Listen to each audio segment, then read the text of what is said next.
The whole concept of the maze came together at the studio, the metaphor being that the system and navigating the system and navigating your own symptoms with mental health is very confusing. And what we also wanted to do was create an experience where people could feel what was happening when people were navigating the world like that. The Yell project was an entire community effort. Many of the members had a lot to say about being at Fountain House and their own experiences here and their own recovery and the community that they found here. So we tried to figure out how we could integrate all of those things with visual, with poetry, with essays. This is about taking back your power, and the members here collectively were incredibly brave. My yell was about not being able to get out of bed. You know, I'm dual diagnosis, and one of my big things is the need to fill the void, no matter what it is. I will like curl up in the bed and just escape, isolate, escape.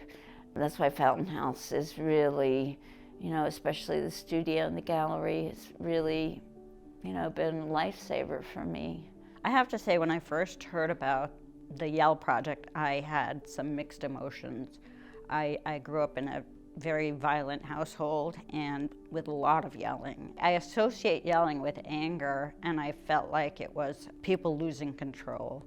So I didn't warm to the idea right away. Little by little, as I saw the project coming together, I started to feel like, you know, I do experience anger, but I don't process it the same way as it was processed from my childhood. You know, being yelled at is not the same experience as yelling.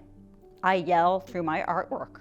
My artwork is a way of expressing everything I feel. It made me realize this was such an important project. It was cathartic. It was like it just let all that stuff out of my head. I realized there are things that need to be said, and the title Yell isn't, oh, let's all yell. Our voices need to be heard. I hear yell all the time, and during the pandemic, mental illness came up a lot for people, and so it's not just Fountain House, it's the world.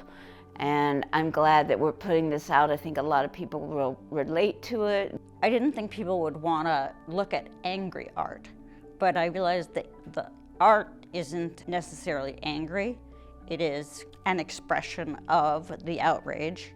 It should put in people's face the frustration of being a person with a mental illness in this city and the treatment of people with mental illness in the city. The only way we can do anything to help people is by coming face to face with the intensity of the suffering